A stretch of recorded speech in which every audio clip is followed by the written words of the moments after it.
Hello out there, wherever you are. As for me, stopped off right before dark here at Fort Necessity National Battlefield in the Laurel Highlands.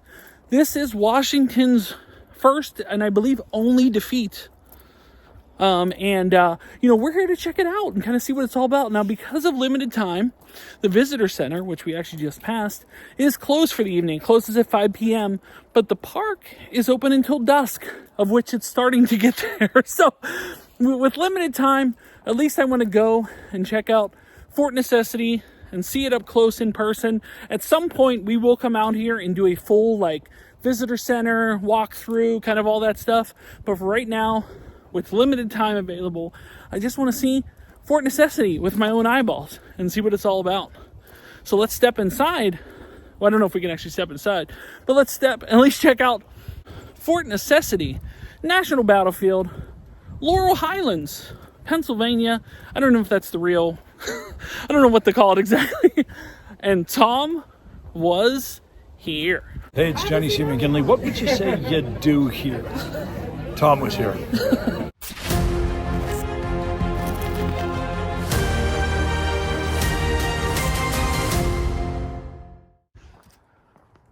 It's pretty crazy is we're heading up here on the fort and there's deer chilling down here. It's always cool to see a little bit of history when you're on paths here. You got these cool little breakdowns that said the British defenses. So you're here, British troops, stockade and storehouse within Fort Necessity. Very cool. And that is the fort right there, yes? Yeah. There it is. There's the deer right there. They're frolicking around. You got the French attack. So you're here. So the French and Indian forts approach alongside Washington's unfinished military road until they reach the Great Meadows. So they're coming here. Then fought from this position in the wood with musket range of Fort Necessity. So they came from in this woods where the boy's standing there onto Fort Necessity, which I mean, that's good range. I think that's a solid range there. What is that? Is that carved in the tree? What is this? Is that like the number of people that died here, maybe? Maybe. And animals. Animals. Or maybe animals spotted. Somebody's going to need to let me know in the comments on that one. I don't know what that is. These deer are just looking at us. They're just like, why are you invading? You're the only people here. We're so confused. At daybreak on July 4th of all days, the British marched into Fort Necessity between two facing ranks of French troops. Surrender terms allowed the British to carry out their arms, supplies, and wounded and return to their own country. Soon after it was vacated, the French burned Fort Necessity and left it in ruins.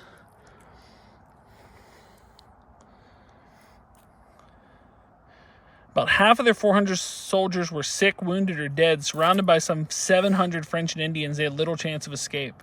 Over the next 4 hours, French and British officers negotiated the surrender details.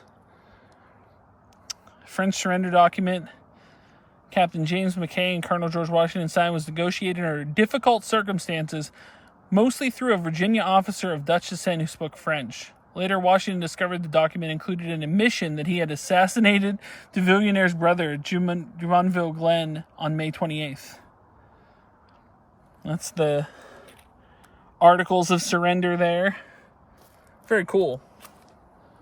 Well, let's go step inside this fort as long as these... And once again, I say step inside. I don't think you can actually go inside, but just want to see it with the old eyeballs, that's all. See it up close, as long as you, dear friends, will allow me. I know you're peeking. They're watching me. There's literally no one else out here, which is kind of, considering it's sunset, the day's breaking, there is, it's me and It's me and my son, and there's no one out here. No one's out here. It's pretty wild, actually. It's kind of a cool time to visit, to be honest with you. All right, the deer are letting us through. Thank you, gentlemen. Or ladies, I can't tell. Oh, you can step inside. You can step inside Fort Necessity. Stay off the earthworks. Please stay off the earthworks. There's a cannon there thing. And Fort Necessity, I mean, if this is a recreation of what Fort Necessity was, you can see why he was defeated. There wasn't much to it. I believe this is something that they built just to kind of like cover their supplies while they were here. And that's what kind of happened, is like they built this to cover their supplies, but there's not much to it. It's not a substantial fort by any stretch of the imagination. And that looks locked. Okay, so you can't step truly inside Fort Necessity. That is locked. But you can peek through. You can see what's in there. It looks like a French flag. There's a table there. I see a GW box on the corner. It's not much to it. There's some munitions in there. But yeah, we are inside. Now, is this, and this would be a question, is this the actual spot where Fort Necessity was? Did they build it on the remnants of what Fort Necessity actually was? Because if they built it here... Yeah, there's grass you're standing on, George Washington stuff. I know. We stood in the same places that George Washington, the path. Maybe not. Let's see. It burned. Yeah, but what I'm saying is this the exact same area where Fort Necessity was? Yeah. Like maybe is like see how this has like a trench here? Is there more to that? Like, is this a small... All right, here's another question, and these are good questions. We admittedly did come here on a whim. We did come here late. It is getting dark, but I have many questions. Like, for example, is this to scale? Is this a scale replica of Fort Necessity? Now, I've heard it wasn't very big, and I heard it was basically there to guard munitions, really, and that was it. But if this is to a scale replica, this is all what this looked like, and you got troops coming from that hillside there, hundreds of them. Is that, you know what I mean? They didn't stand much of a chance if this is all they had. But that's pretty wild, just the same. Yeah. As stated, we will probably cover this in another video in detail, but it's still pretty cool to see just on a quick trip. It says on Google, if you check it, if you're coming here after 5 o'clock and you're just walking in just to see it, it says it's closed, but that's the visitor center. You can actually be in this park until dusk, but dusk is coming. It's coming soon. Also, an important note, these deer here, which are eating the grass, are very, very close to the path. And they know we're there. They don't seem to care in the least. Okay, they're friendly. I mean, every time we walk over there, they don't run away. They just kind of like walk. They're just chilling. We're your friend. Sorry, we're your friends. I promise. Don't run. Don't need to run, boys. Boys, girls. Sorry. Okay. Sorry, I thought they were just staying real friendly the whole time. We scared them off. They're frolicking around in the woods. But man, this is a pretty cool area here. Far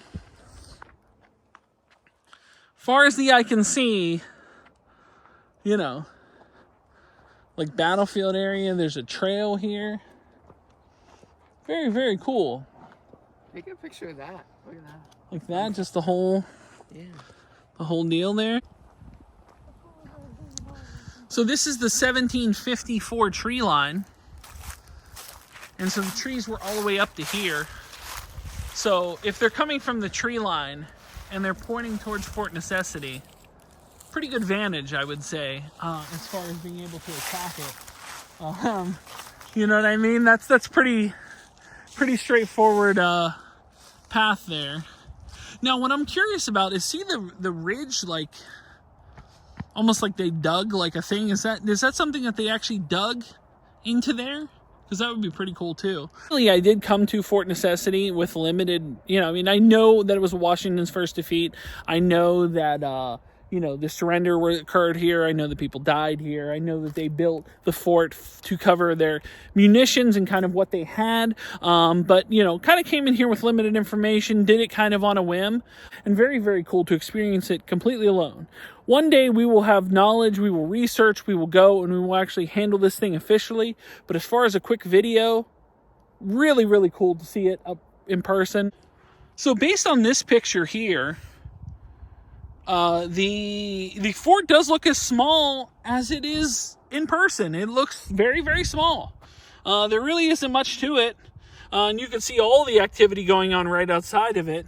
You can't tell from this kind of the trenches. Now it says, the earthworks are these. Okay, so the earthworks are the things they are saying not to stand up on. It's these like divots here. But is that, so that was something that they created or that was there? Let's see. The fort was too close to the tree line. The trenches dug into the boggy soil filled with water when it rained. Okay.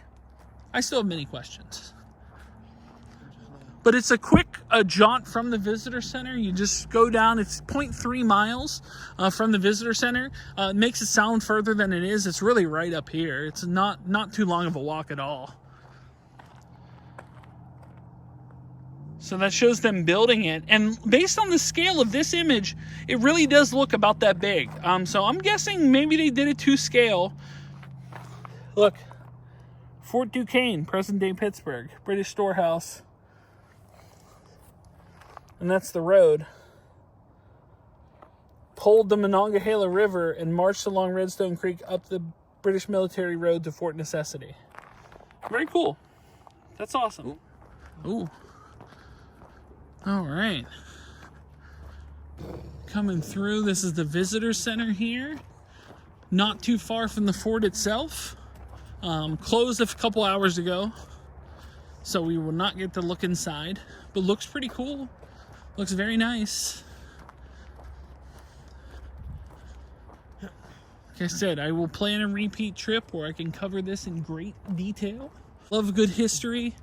I love history when I can, if I can make a chance to get to here, and get the falling water, which is very nearby at some point. I would love to do that. Also, love this springy stuff they got on this playground. I don't know what this is, but it's pretty cool. But yeah, they got a whole covered wagon thing and different stuff.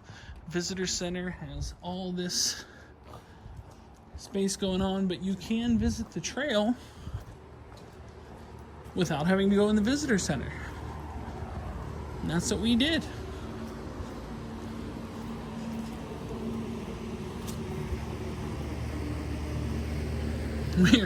Other than a van, we are the only car in this parking lot. Although, wasn't there a truck there? No. I swear there was. Look, you're seeing things already. I think there was a truck there. Hopefully they didn't close the gate and lock us in. Here's the visitor center. Oh, light for the visitor center. No food, no drinks, no pets, mute cell phones. Here's the gift shop. They have some cool stuff in there. Wonder if they have the surrender papers in there. Oh, good. Yeah, very, very cool. Fort Necessity National Battlefield. We came, we saw, we briefly stopped. Definitely an ominous feel. My son felt it too. It's when you're the only person there and it's getting dark and you realize a bunch of people died there, there is an ominous feel of any battlefield. You can feel. There is, on my life. Come look. There's a handprint on your window. Yeah. Dude, on my life. I swear to God. Look at look at that. I didn't do that. And also if I did. You can't tell in the video. Well, you can a little bit. It just shows how dirty my car is. But it looked like claw marks on the... There was no things with claws in Fort Necessity. The ghosts have claws? I don't know. But anyway, really cool visit. I will come here and do the whole thing at some point. I would love to check this out. And other battlefields too. But really cool Slightly creepy at night. Slightly creepy that we're the only people here. Still awesome. Well, dusk is starting to settle. We made about a mile from Fort Necessity. And we're here for one specific reason.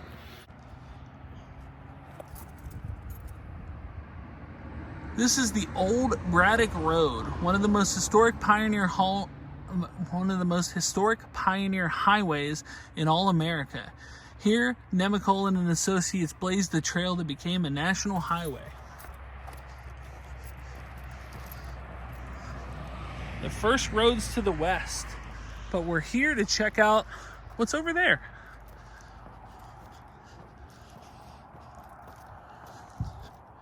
I put this in the same video as Fort Necessity because it's about a mile away from it.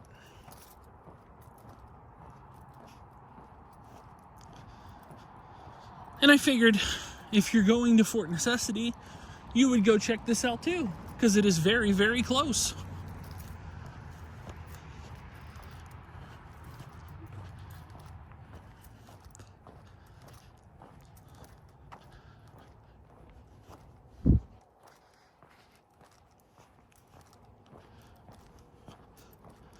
I don't know. I mean, you can see it pretty good in this, with this camera in the low light.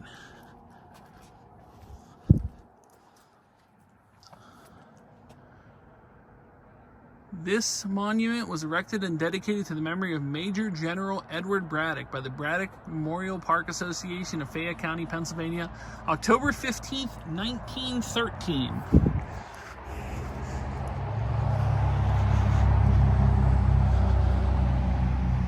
That's the Braddock Memorial Park Association plaque.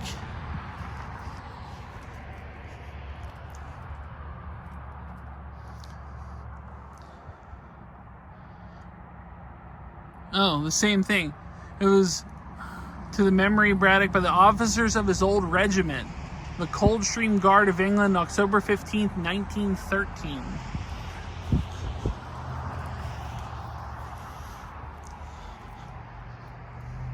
Oh, that's impossible to read. Okay, I'll read it. Who in command of the 44th and 48th regiments of English regulars was mortally wounded in an engagement with the French and Indians under the command of Captain M. D. Buyu, I don't know, at the Battle of the Monongahela within the miles of Fort Duquesne, now Pittsburgh. Without the H. July 9th, 1755. Yeah. He was born B-O-R-N-E. Born. Yeah. Back with the retreating army to the old orchard camp about 1/4 of the mile west of this park where he died. July 13th, 1755, Lieutenant Colonel George Washington read the burial service at his grave. Okay. Burial service. But this is not technically his grave, no? No, I don't think it This is. is a marker. But it says here lies the remains of... Oh, yeah. Yeah, it does. You're right. Yeah, the remains of... Okay. All right. So, cool. Spending most of my life growing up in a town with this man's name in it, it's really, really cool to see here, to see his grave, the final remains, the final resting place, I guess you could say, of General Edward Braddock. You know, they said in the plaque that he was wounded about 10 miles outside of Pittsburgh. He made it all the way out here before he passed away. Now, that's no easy feat on carriage or on horse. You know, that's a considerable miles away from Pittsburgh. So, but still really cool. Only 1.5 miles from Fort Necessity. Worth your time should you make the effort to go check this out as well. But it's getting very dark, so you can hardly see anything. But let's wrap it up here. But very, very cool to have experienced this and seen this in person. Next time we'll have to come a little earlier. I wasn't planning on it getting dark so quickly, but I'll be honest, this wasn't my destination either. This was a quick stop off along the way.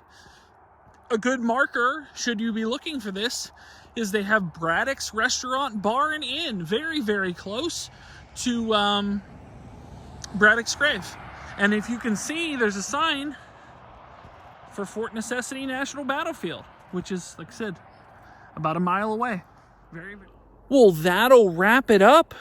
A quick jaunt into Fort Necessity National Battlefield to see Fort Necessity. Although it was burned down, the remnants of it, I'm sorry, not the remnants of it, the recreation of Fort Necessity. But I have many questions still without knowing. Like I said, I did not do the proper research to know enough about the recreation. Is it to scale? Were the trenches, was that something that was added later, or were there something they put in there? Were there any other additional details added that weren't in the original Fort Necessity? I would love to know these things. Next time I will come with better proper research. But for a unique experience to check it out before it got dark outside, I think it's really cool. Really cool to see Fort Necessity in person. But that'll do it for Fort Necessity National Battlefield. Guys, thanks so much for watching. If you are new here, make sure to like, share, subscribe. You can support me on Patreon like John Bailey, like Brett Persing, like Fan. You can do so. Link is in the description below. If you'd like to buy a t-shirt, a TomWasHere t-shirt, you can do so at Spreadshirt, as well as links to my eBay store, Facebook page, Instagram, TikTok, whatnot, Arena Club. Links are in the description below. But when it comes to Fort Necessity National Battlefield, I can officially say that my name is Tom and I was here. Thanks for watching, like and subscribe. Bye, everyone.